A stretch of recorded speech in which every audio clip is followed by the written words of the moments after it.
हमारे चैनल को सब्सक्राइब करें और बेल आइकन दबाएं। सर, ये लोग आपसे मिलना चाहते हैं।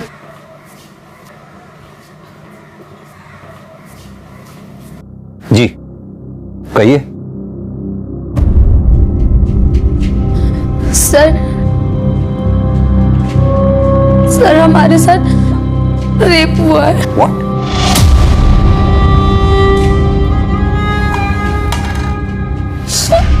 पानी पीजिए।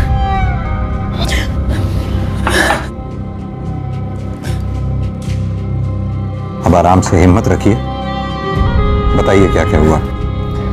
सर, सुनील अग्रवाल के घर पे हम नौकरानी का काम करते हैं।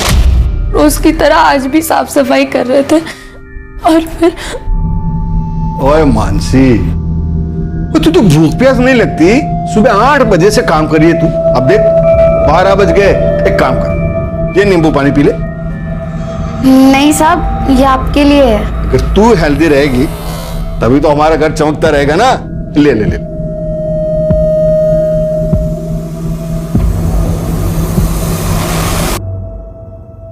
Very good. साहब मैं इसको किचन में रख के आती हूँ।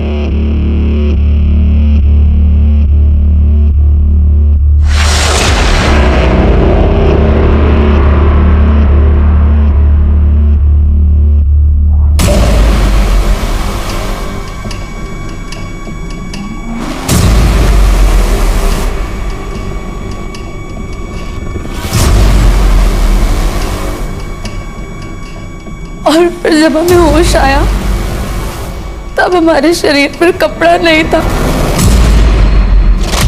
अच्छा, क्या आप इन्हें तुरंत पुलिस स्टेशन ले आए? इनका मेडिकल एग्जामिनेशन भी हो जाएगा।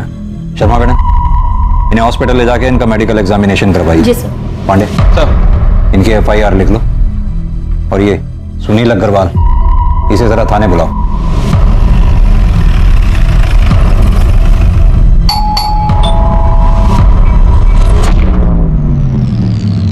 कौन आया है?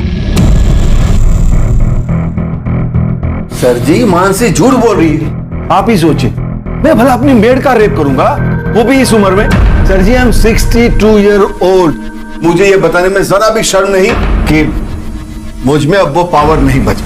अगर आपको यकीन नहीं है तो मेरी वाइफ से पूछ लो।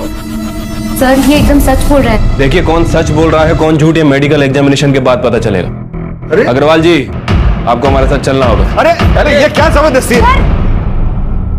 मिस्टर सुनील अग्रवाल और मानसी, आप दोनों की मेडिकल रिपोर्ट इस वक्त मेरे सामने है।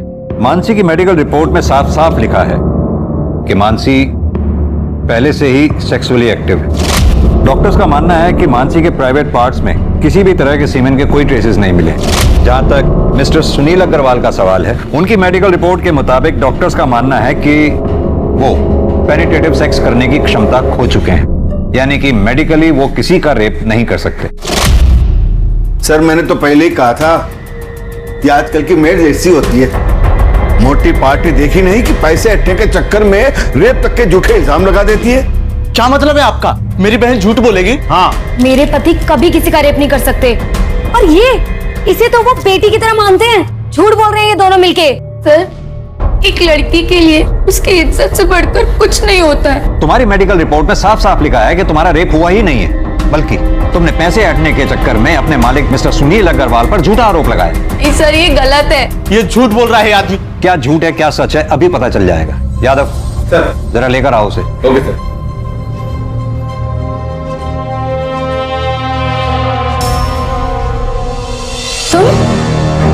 जी हाँ, इसका नाम है मनोज, तुम्हारा बॉयफ्रेंड। अब तुम खुद अपने भाई को बताओ कि मनोज और तुम्हारे बीच में शारीरिक संबंध है या नहीं। बोलो, क्या पूछना है इंस्पेक्टर साहब?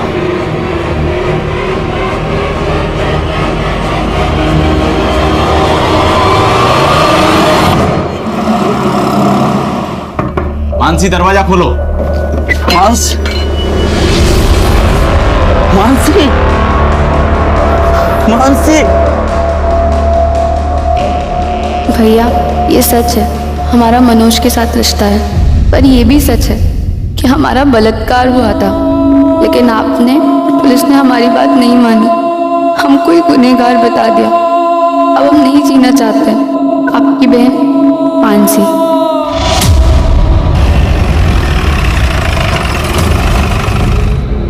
मानसी ने सुसाइड किया, इसमें मेरा क्या दोष है? दोष है क्योंकि मानसी ने अपने सुसाइड नोट में साफ साफ लिखा है कि उसका बलात्कार हुआ था। साफ साफ बताइए कि माजरा है क्या?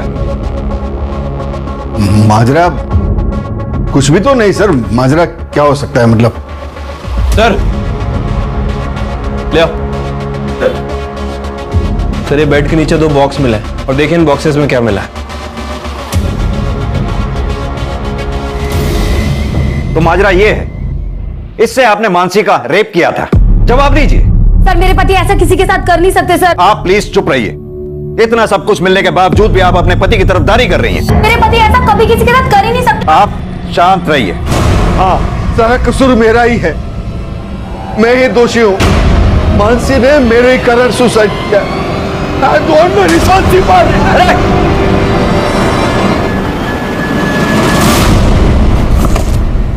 सुनील!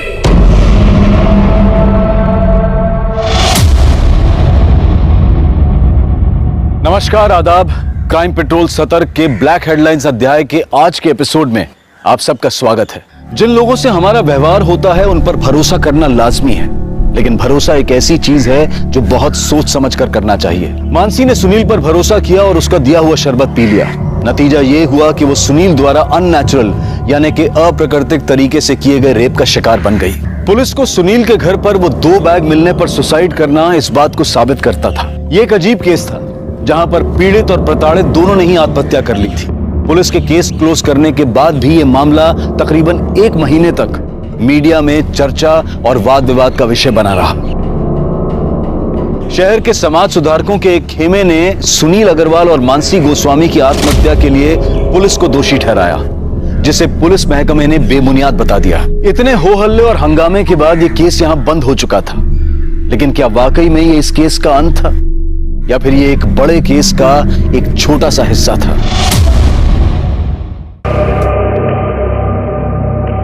वृंदा, वृंदा,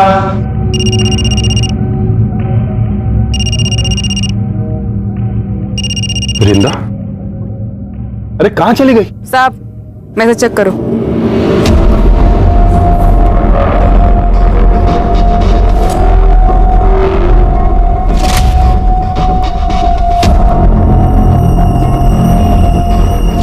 वीडियो क्यों बनाया तूने और ये मुझे क्यों भेज रही है? तो 5 लाख, और अगर नहीं दिया ना तो तुम्हारी बिल्डिंग में वॉचमैन, धोबी, माली, हर एक फ्लैट वाले को ये वीडियो भेज दूंगी, समझा? अच्छा तो तू 24 घंटे तेरे पास रखती हूँ।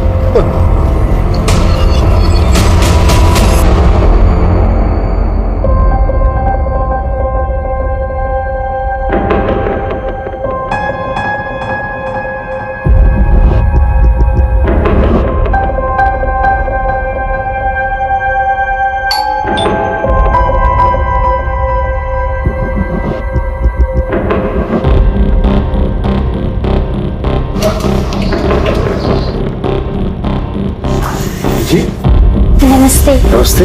मैं करिश्मा। करिश्मा?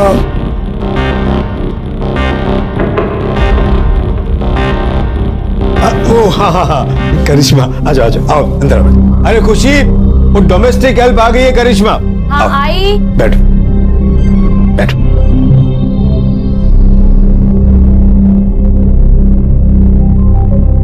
नमस्ते। नमस्ते नमस्ते, बैठो। देखो काम मैंने फोन पे तुम्हें समझा दिया है, बस हम 2 लोग हैं। सर काम कब से शुरू करना है? वो हम सोच रहे थे आज से ही कर देते। वो क्या है ना, हमारी माँ हमारे रहते दूसरों के घर में काम करती, हमको अच्छा नहीं लगता। और वैसे भी हमारे भाई की भी तबीयत ठीक नहीं रहती, उसके पास कोई नहीं होता तो वो परेशान हो जाता है। मुझसे क्या पूछ रहे हो? भले घर की लगती है, रख लो। ठीक है बेटा, तुम आज से काम शुरू कर दो। थैंक यू साहब। अरे अरे ऐसे आओ, मैं तुम्हें किचन दिखा दूं, आ जाओ।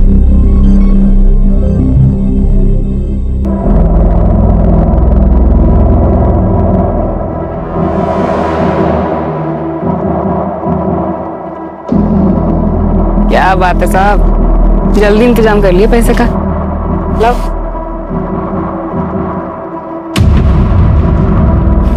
रब है ना, सब देख रहा है, तो तेरा भला नहीं होना कभी। ये पैसे मैंने अपने पोते की पढ़ाई के लिए रखे थे, समझी? बैंक पढ़ाई के लिए लोन बांट रही है, टेंशन मत लो आप, जाके पोते का ध्यान रखो, जाओ। अरे जाओ।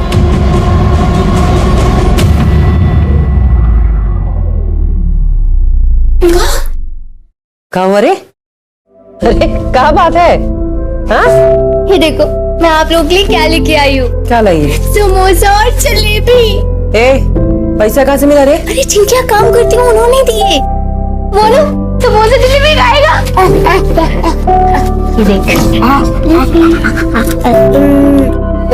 हे जगली भाई, तेरा नौकरी ऐसे ही चलत रहे, जिससे हमरे मोनू का इलाज और पढ़ाई भी निमह जाए, घर भी चलत रहे।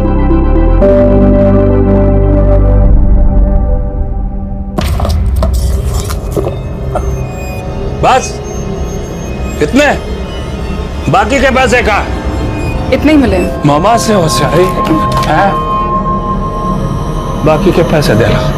इतने ही मिले मामा। मुझे पता है पैसे कहाँ। हाँ मामा इतने ही मामा। अच्छा दे रही हूँ।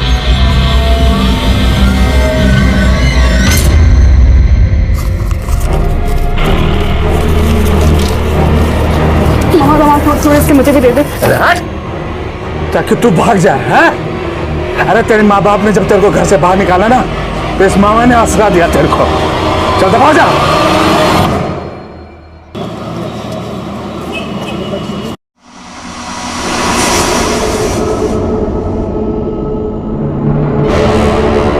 हाँ बस निकल रही हूँ मैं। आई। Okay bye. सुनो, कैसी लग रही हूँ मैं? और अच्छी, हमेशा की तरह। ठीक है, मैं डॉली की किटी पार्टी में जा रही हूँ और मुझे आने में लेट हो जाएगा। हाँ बाय बाय।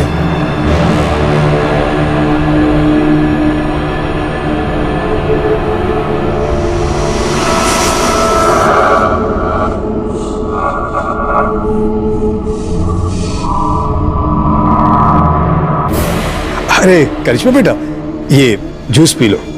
नहीं साहब। कितना काम करती हो तुम, इसके पीने से तुम्हें ताकत मिलेगी। लो बेटा लो।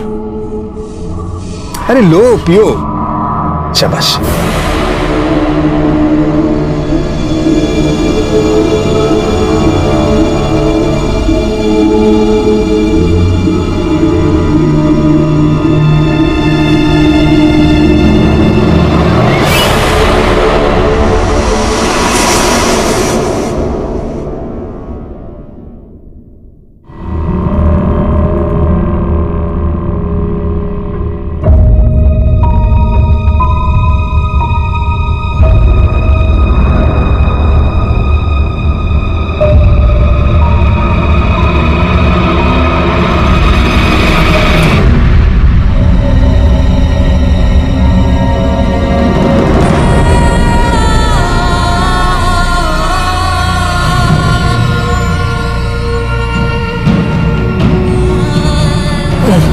अरे आ गई तू, खाना लगा दे।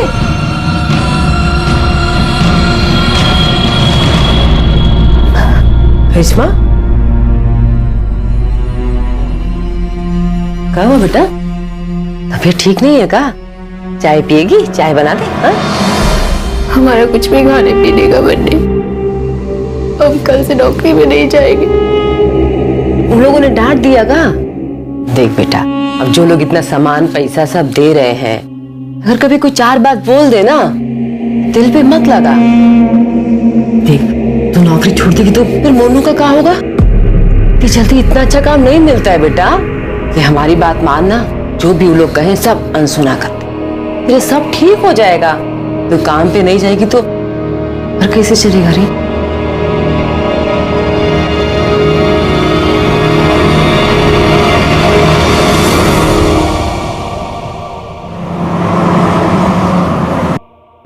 बाद में बात करती हूँ।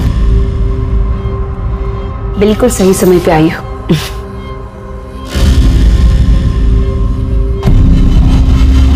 ये है तुम्हारा नया शिकार। कुछ दिन इसका पीछा करो, देखो ये सही समय पे किल ठोक दो। नमस्ते, मैं धीरे जरूर आऊँ। क्या लेंगे आप मालिक, चाय पानी? अरे नहीं, कुछ हाँ? तकलीफ मत कीजिए आप। ये आपका बेटा है? हाँ। बेटा जरा यहाँ आना। क्या मुस्तिकर साहब? ले लो बेटा, ये तुम्हारे लिए। हाँ, जा जा बाहर खेलो, जाओ। अब ये लीजिए बहन जी, ये आप लोगों के लिए कुछ गर्मा गर्म जलेबी और नमकीन है। और हाँ, ये आपके लिए साड़ी। हमारे लिए साड़ी? हाँ लीजिए। करिश्मा नजर नहीं आ रही। हाँ करिश्मा घर पे ही है, हम अभी बुलाते हैं। करिश्मा। हाँ माँ। बेटा भाग क्या ना, देखते नहीं पानी का है। कैसी हो करिश्मा? बेटा कल काम पे नहीं आई तुम? मालिक इसका ना तबीयत थोड़ा ठीक नहीं था, लेकिन कल से आएगी। हाँ कल से आएगी काम वो पे। तो ठीक है। करिश्मा के लिए मेरे पास एक बहुत अच्छा सा ऑफर है। क्या है बहन जी, वो बहुत अच्छा काम कर रही है, तो मैं सोच रहा हूँ कि इसे अपने बहू बेटे के पास दुबई भेज दूं। दुबई? अरे जरा सोचिए बहन जी, यहाँ का 20 रुपया मतलब वहां का 1 रुपया, मतलब उसकी पगार 20 गुना बढ़ जाएगी। और हर 3 महीने में हम उसे आपके पास भेज देंगे मिलने के लिए, और आपकी और आपके बेटे की देखभाल के लिए तो हम है ही यहाँ पर। कहिए क्या ख्याल है आपका? अच्छी ये लीजिए, ये एडवांस। मालिक आप तो देवता आदमी है। ऐसा कुछ नहीं। करिश्मा ये तो किस्मत है, इतने अच्छे आदमी के काम करने को मिला।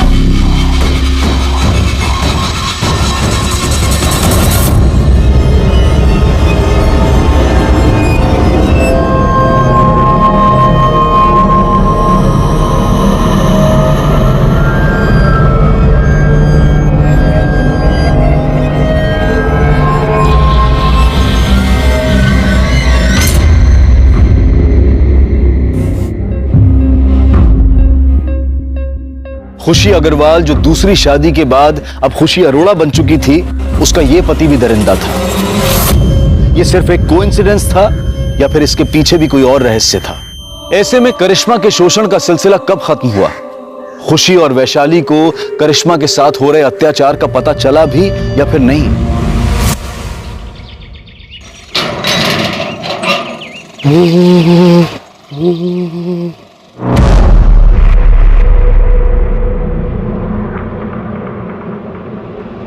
मैडम, मैडम,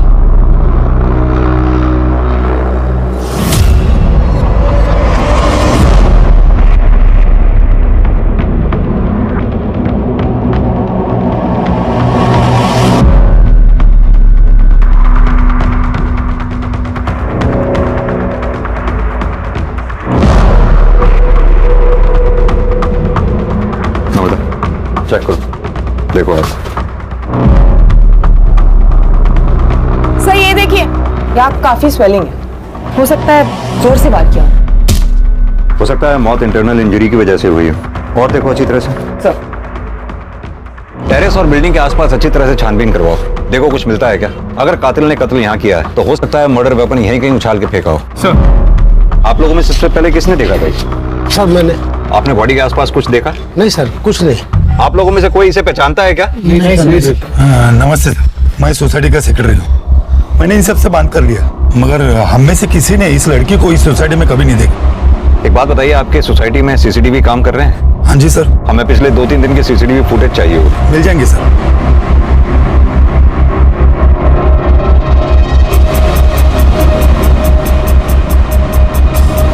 सर ये देखिए,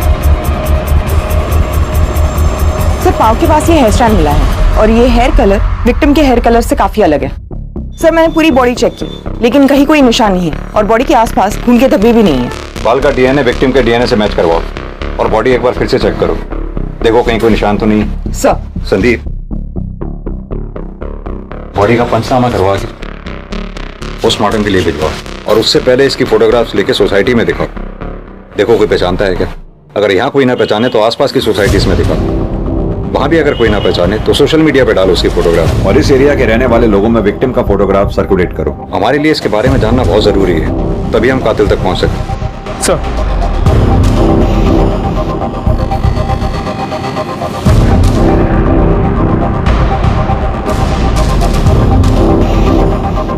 दोनों इसे पहचानते हो? नहीं।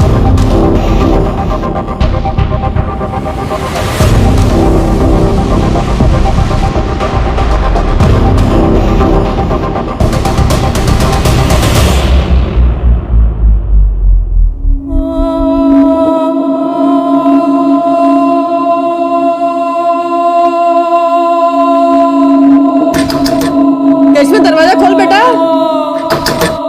इसे खाना पीना छोड़ने से कोनो समस्या का हल नहीं निकलता। दीदी दीदी अगर तुम भी नहीं खाओगे तो हम भी नहीं खाएंगे। इसे खोल दे बेटा।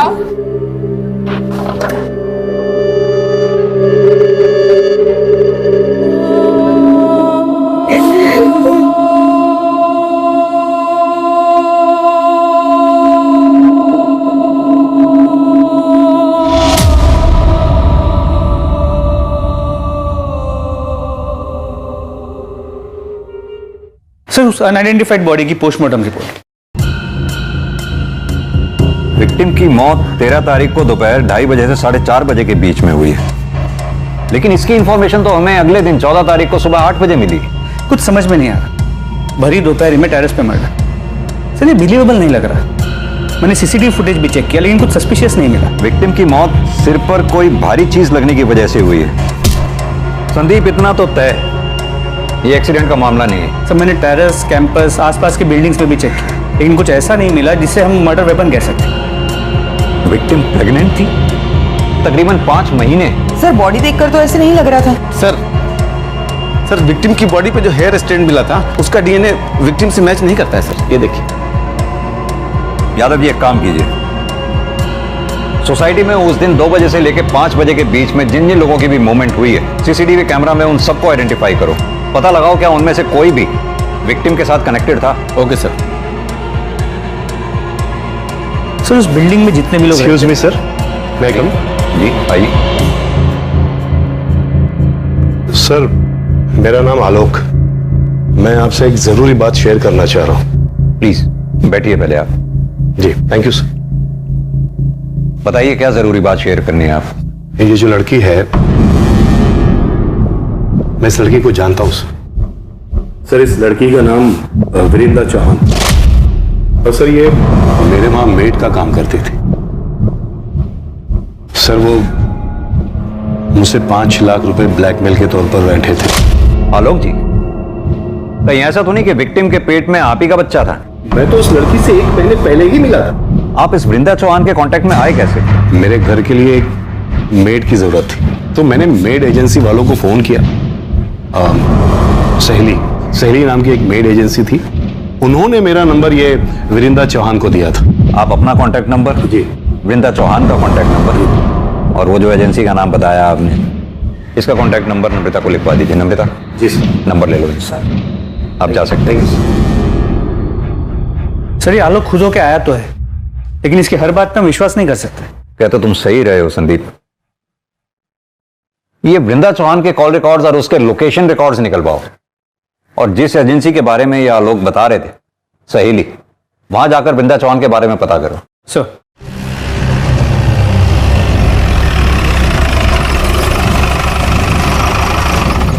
वृंदा हमारी एजेंसी के साथ 7 महीने से जुड़ी हुई। 2 महीने किसी के यहाँ काम करने के बाद एक दिन रोते रोते मेरे पास कहना है कि वो लोग प्रोटेक्शन यूज करते थे। सबसे पहले तो ये वृंदा के मामा अतुल चौहान का डीएनए वृंदा के फीटस से मैच कराओ। अगर उसका डीएनए मैच नहीं होता फिर बाकी बचे लोगों का डीएनए टेस्ट करवाओ। सर एक बात और, एजेंसी से मिले नंबर्स में एक नंबर धीरज अरोरा का भी था। इस वृंदा ने कभी धीरज अरोरा के घर पे काम तो नहीं किया लेकिन फिर उसका अगला टारगेट धीरज ही था, और हमें वृंदा की बॉडी भी धीरज की बिल्डिंग से ही मिली है। सर हमने उन दोनों से फिर से पूछताछ की लेकिन उन्होंने वृंदा को पहचानने से साफ मना कर दिया। मुझे वो 13 तारीख की सीसीटीवी फुटेज दोबारा चेक करनी है। सर ये देखिए, 3:30 बजे वृंदा चौहान बिल्डिंग में घुसती है। एक मिनट नंबर पॉज करना, जूम करना जरा। खुशी अग्रवाल। सर आप इसे जानते हैं? तुमने इससे पूछताछ की थी? जी सर, इनके हस्बैंड से भी पूछताछ की थी लेकिन दोनों ने इसे पहचानने से मना कर दिया। हस्बैंड? जी सर, धीरज अरोरा। ये धीरज अरोड़ा। लेकिन सर आप उस खुशी को कैसे जानते हैं? संदीप, करीब 1 साल पुरानी बात है। इस खुशी के पहले पति, इस खुशी का तब खुशी अग्रवाल नाम था और पहले पति का नाम था सुनील अग्रवाल। सुनील अग्रवाल के ऊपर उनके काम वाली ने बलात्कार का आरोप लगाया था और जब हम उनके घर में बयान की पुष्टि के लिए पहुंचे तो सुनील अग्रवाल का यह कहना था, मुझे यह बताने में जरा भी शर्म नहीं कि मुझ में अब वो पावर नहीं बचा। हमें यह भी पता चला कि उस काम वाली का एक बॉयफ्रेंड भी था। हमने सोचा हो सकता है कि उस काम वाली ने पैसे ऐंठने के लिए अपने मालिक पर झूठा आरोप लगाया हो। और हैरानी वाली बात यह है कि उस काम वाली ने आत्महत्या कर ली। उससे भी ज्यादा हैरान करने वाली बात यह थी कि उसने अपने सुसाइड नोट में कंफर्म किया कि उसके साथ बलात्कार हुआ था और बलात्कारी कोई और नहीं, वो खुशी अग्रवाल का पहला पति सुनील अग्रवाल ही था।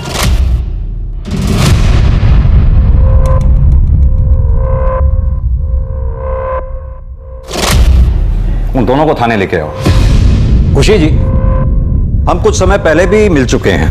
तब आप खुशी अग्रवाल हुआ करती थी और आज खुशी अरोड़ा। कुछ याद है आपको? जी सर। आज आप सेकंड मैरिज करके मूव ऑन कर गई, अच्छी बात है। Thank you sir. मिस्टर धीरज, आपका मानना है कि आप वृंदा चौहान को जानते ही नहीं, जबकि वृंदा जिस एजेंसी में काम किया करती थी उस एजेंसी के मुताबिक आपने किसी काम वाली के लिए वहां रिक्वायरमेंट दी थी और उस एजेंसी का यह कहना है कि वृंदा आपके घर में काम करने वाली थी। जैसा कि वृंदा हर मर्द को हनी ट्रैप करके ब्लैकमेल किया करती थी, शायद आपको भी वो करने वाली थी या फिर हो सकता है किया हो। कहीं ऐसा तो नहीं ये बात आपको पता चली हो और आपने वृंदा का मर्डर कर दिया हो? या क्या कह रहे सर? मैं वृंदा को जानता तक नहीं था। इनफैक्ट आज से पहले उसका नाम भी नहीं सुना था मैं। हाँ, हर एजेंसी को हमने कांटेक्ट किया था मेड की रिक्वायरमेंट के लिए, अपने डिटेल्स भी छोड़े थे वहां, पर हाल फिलहाल हमें मेड की कोई रिक्वायरमेंट नहीं थी। नमिता, जरा धीरज जी को दिखाओ।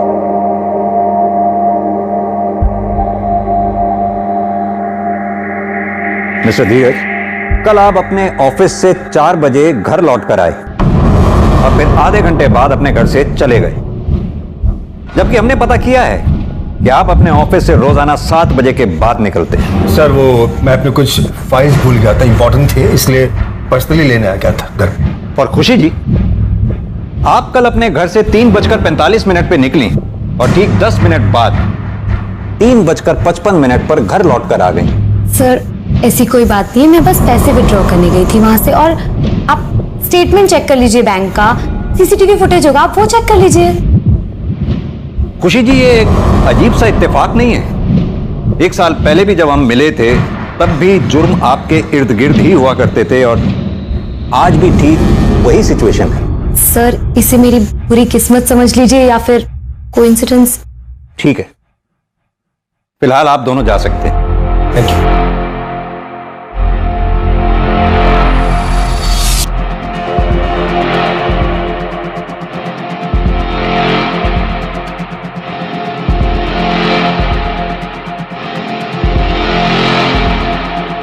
संदीप, लगता है खुशी मैडम का हेयर फॉल आजकल कुछ ज्यादा ही हो रहा है। और सर इस बाल का कलर लगभग उस बाल के कलर जैसा है जो हमें क्राइम स्पॉट पे मिला था। मैं चाहता हूं कि तुम इस बाल का डीएनए पहले मिले हुए बाल के डीएनए से मैच करो। मेरी गट फीलिंग ये कहती है ये दोनों बाल एक ही इंसान के हैं और वो इंसान कोई और नहीं, खुशी अग्रवाल और खुशी अरोड़ा ही है। वृंदा का मर्डर एक के बाद एक रहस्यमयी मोड़ ले रहा था। किसने किया था वृंदा का खून? वो सीनियर सिटीजन्स जिनको वृंदा ब्लैकमेल करती थी, या फिर वृंदा का मामा जिसने उसका शारीरिक शोषण किया था, या फिर धीरज अरोड़ा जो वृंदा का अगला टारगेट था। अब इस केस में कुछ ऐसी कड़ियां खुलने वाली थी जो इन सारे रहस्यों पर से एक के बाद एक पर्दा उठाने वाली थी। सर, वृंदा के मामा अतुल चौहान का डीएनए वृंदा के पेट की फीटस के डीएनए के साथ मैच करता है। रिपोर्ट। यानी वृंदा के मामा के पास वृंदा को मारने का मोटिव था, लेकिन बिल्डिंग के उस सीसीटीवी फुटेज में ये मामा कहीं दिखाई नहीं दिया। वृंदा की बॉडी के पास जो हेयर स्टैंड मिला था उसके डीएनए रिपोर्ट का क्या हुआ? वो नम्रता लेके आ रही है। सर, वृंदा की बॉडी के पास जो हेयर स्टैंड मिला उसका डीएनए खुशी के डीएनए से 100% मैच करता है। ये देखिए। ये खुशी शक्ल से जितनी भोली दिखती है उतनी भोली है नहीं। एक काम करो, ये खुशी के घर का सर्च वारंट निकालो। सर। मैं वही चेक कर रहा हूँ, थोड़ी देर में फोन करता हूँ ना आपको। ओके खुशी, मैं देखती हूँ। पूरे घर की अच्छे से तलाशी लो। सर क्या हो रहा है सर? आप हमें अपना काम करने दीजिए।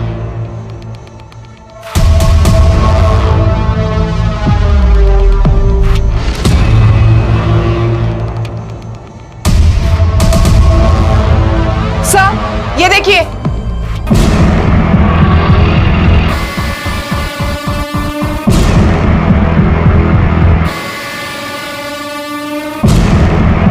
ये इस पिक में लड़की कौन है? यही रहती है?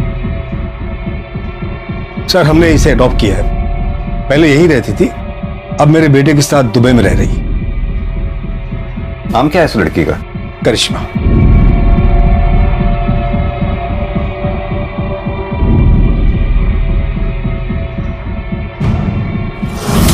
सर एक मिनट आइए, देखिए क्या मिला है। सर मर्डर वेपन तो नहीं मिला, लेकिन ये सब कुछ मिला है। और सर ये देखिए, सर ये सारा सामान बिल्कुल वैसा ही है जैसे आपने कहा था आपको खुशी के पिछले घर से मिला था। लेकिन वो सामान तो पुलिस ने जब्त कर लिया था। ये सामान आपने नया खरीदा है क्या? मुझे कुछ समझ नहीं आ रहा। वो क्या है कि 1 साल पहले हमसे बहुत बड़ी एक गलती हो गई थी। मानसी गोस्वामी ने इनके पहले पति सुनील अग्रवाल पर एक आरोप लगाया था, बलात्कार। इनके पति ने गिल्ट में आके आत्महत्या कर ली, केस क्लोज हो गया। लेकिन उस केस का एक मुजरिम आज भी खुलेआम घूम रहा है। देखिए, आप दोनों के खिलाफ हमारे पास इतने सबूत तो हैं ही कि हम कोर्ट में आसानी से ये साबित कर पाएंगे कि वृंदा का मर्डर आप दोनों ने ही मिलकर किया है। सर हमने ऐसा कुछ भी नहीं किया, हमने उसे नहीं मारा सर। ये आपके बाल वृंदा की बॉडी पर कैसे मिले और उन बालों का डीएनए आपके डीएनए से कैसे मैच करता है? और यही नहीं, वृंदा के लोकेशन रिकॉर्ड वारदात के कुछ रोज पहले तक लगातार धीरज के लोकेशन रिकॉर्ड से कैसे मैच करते हैं? सर मुझे नहीं पता ही। आप तो चुप ही रहिए मिस्टर धीरज, लगातार आप झूठ पर झूठ बोलते चले जा रहे हैं। यादव जी जरा फुटेज दिखाइए इन्हें। इस फुटेज में जो लड़की दिखाई दे रही है करिश्मा, आपने ये कहा कि आपकी अडॉप्टेड बेटी है और वो दुबई में रहती है, तो फिर कैसे इस फुटेज में आपकी बिल्डिंग से वो निकलते हुए दिखाई दी और कहां जा रही थी वो? हमारा टाइम वेस्ट मत कीजिए, ये बताइए कि आप दोनों ने मिलकर वृंदा को मारा या आप दोनों ने करिश्मा के साथ मिलकर वृंदा को मारा? और एक सवाल, करिश्मा के साथ एक चौथी औरत जो आपकी बिल्डिंग से सीसीटीवी फुटेज में निकलती हुई दिखाई दी है, वो चौथी औरत कौन थी और उसका इस मर्डर में क्या रोल था? अरे सुनाई नहीं दे रहा क्या? अभी भी वक्त है, सब सच सच बता दो। नहीं बताना तो वो भी बता दो। कोर्ट में तो हम साबित कर ही देंगे कि वृंदा का मर्डर आप दोनों ने किया है। कब तक चुपचाप सुनती रहोगी? सच बता दो ना।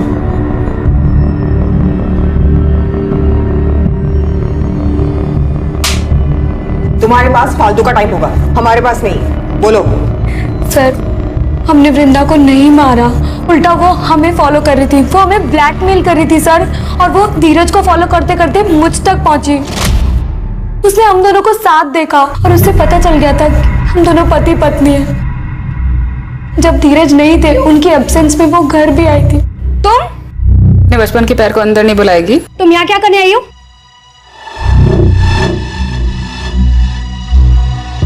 तुझसे इतना प्यार किया था, 9 साल पहले मुझे गांव में अकेला छोड़ा ही था। सारे गांव वालों ने मेरा सर मुंडवा दिया, माँ बाप ने घर से निकाल दिया, अम्मा ने मेरा रेप किया। ये अच्छा है, मेरी जिंदगी खराब करके अय्याशियां कर रही है। तू क्या चाहती है? 1 लाख रुपए। किस बात के 1 लाख रुपए? तेरे पति को बताऊं तेरे बारे में? खोलू तो ही बोल। टाइट हो गई तेरी। कहाँ से लाऊं मैं 1 लाख रुपए? घर पे रखे होते हैं 1 लाख रुपए। बाजू में एटीएम है और तेरे पास 2-3 अकाउंट तो होंगे ना। तो एक काम कर, सारे अकाउंट से थोड़े थोड़े पैसे निकाल के 1 लाख रुपए दे दो। मौसम तुम्हारे मुंह पर ला करके 1 लाख रुपए।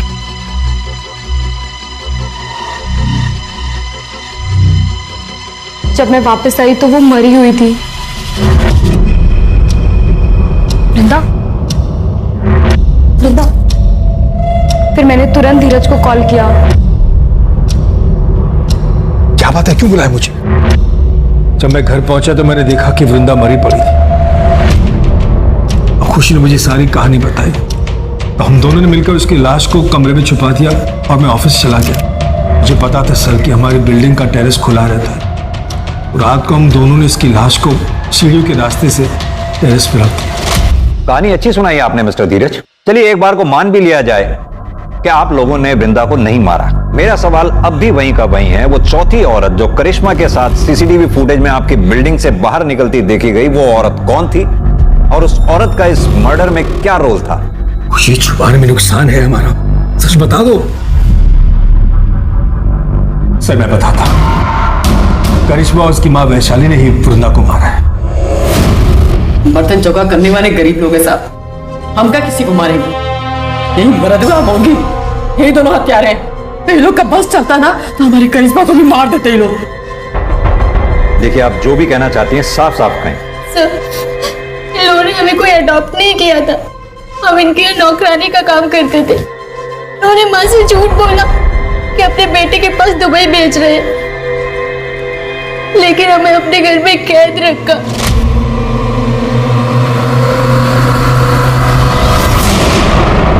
और पूरे 21 दिन हमारे साथ जबरदस्ती की। अगर ऐसा था तो आप लोग तुरंत हमारे पास क्यों नहीं आए? इन दोनों को जेल में डाल देते। पुलिस के पास आती तो बात फैलने का डर था। यानी कि खुशी की आपने करिश्मा का तो शारीरिक शोषण किया ही, साथ में मानसी का भी शारीरिक शोषण किया।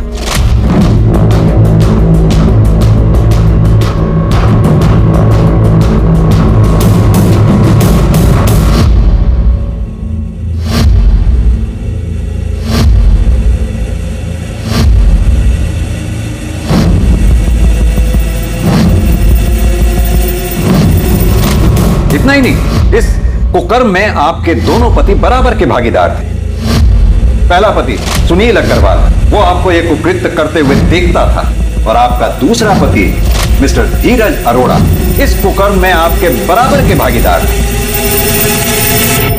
आईपीसी की धाराओं की लंबी लिस्ट लगेगी आप दोनों की। ये बताइए कि वृंदा को क्यों मारा आप लोगों ने? हमने उसे नहीं मारा सर, यही दोनों ने मारा है। हम कैसे करेंगे उन लोग का मर्डर? हम जब वहां पहुंचे, करिश्मा करिश्मा करिश्मा जब हमको चुपके से फोन करके इन लोगों को सारा सच्चाई बताई, हम करिश्मा को लेने के लिए इन लोग के फ्लैट पे पहुंचे।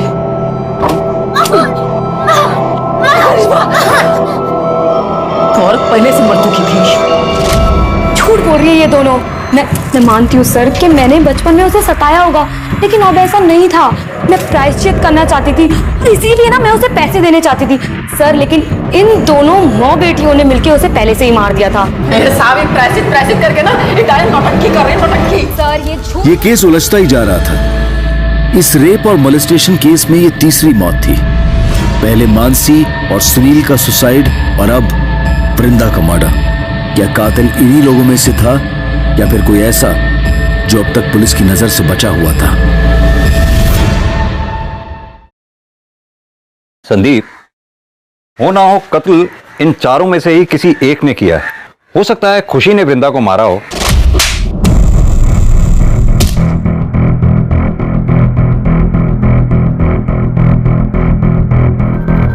और फिर धीरज को फोन करके बुलाया हो वृंदा की लाश को ठिकाने लगाने के लिए। या फिर यह भी हो सकता है वृंदा के डर से खुशी ने धीरज को फोन करके बुलाया हो और उन दोनों ने मिलकर वृंदा को मार दिया हो। या फिर यह भी हो सकता है कि वैशाली घर में घुसी हो, करिश्मा के साथ भागने लगी हो और इसी दौरान वृंदा बीच में आ गई हो और वृंदा वैशाली के हाथों मारी गई हो।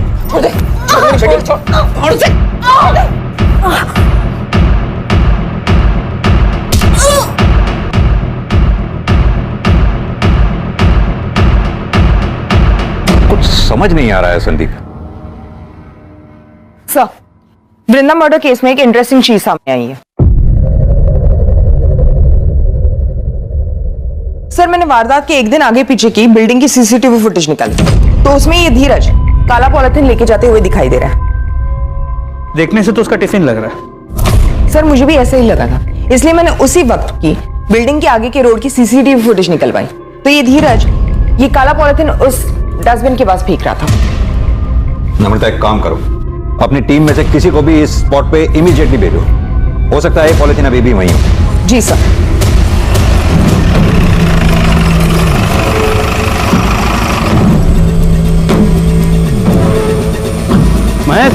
Yes sir.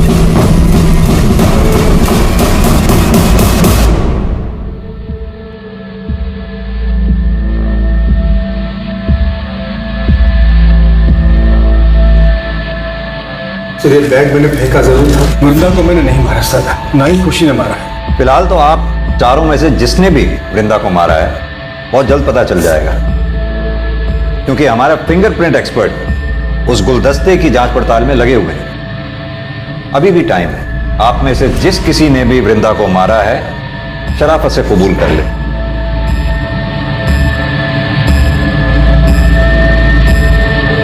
सर खून हमने किया है। उस दिन फोन रखने के बाद अम्मा का इंतजार कर रहे थे। घर में सर और मैडम दोनों ही नहीं थे। जैसे माँ गेट पे आई हम उनके पास दौड़ के पहुंचे तो मैडम हमारे बीच में आ गई, हमें रोकने लगी। हमने गुलदस्ता उठा के उनके सिर पे दे मारा। कैसे मारा, करके बताओ। सर वो हमारे सामने आ गई थी हमें रोकने के लिए, तो हमने गुलदस्ता उनको ऐसे मार दिया सिर पे, वो वहीं मर गई और हम भाग गए। लेकिन चोट तो वृंदा के सर के पीछे लगी थी। क्यों वैशाली? अरे अब तो मान जाओ, या अपनी बेटी को जेल भेजकर मानोगी? हमसे बहुत बड़ी भूल हो गई था। हम जैसे ही दरवाजे की घंटी बजाते देखा तो दरवाजा पहले से खुला हुआ था। सोफे पे एक औरत बैठी थी, हमको लगा उसी मैडम है। हमारी नजर फूलदान पे पड़ी, उसको उठाए उनके सर पे दे मारे। उसके बाद करिश्मा लेके वहां से भाग गए और इसीलिए हम करिश्मा को बलात्कार का केस लिखवाने के लिए पुलिस थाने नहीं आए। बिना देखे सुने, बिना सोचे समझे कुछ भी करने से पल भर में जीवन बिगड़ जाता है। जरा सा भी समझदारी से काम लिया होता तो अपराधी बनने से बच जाती।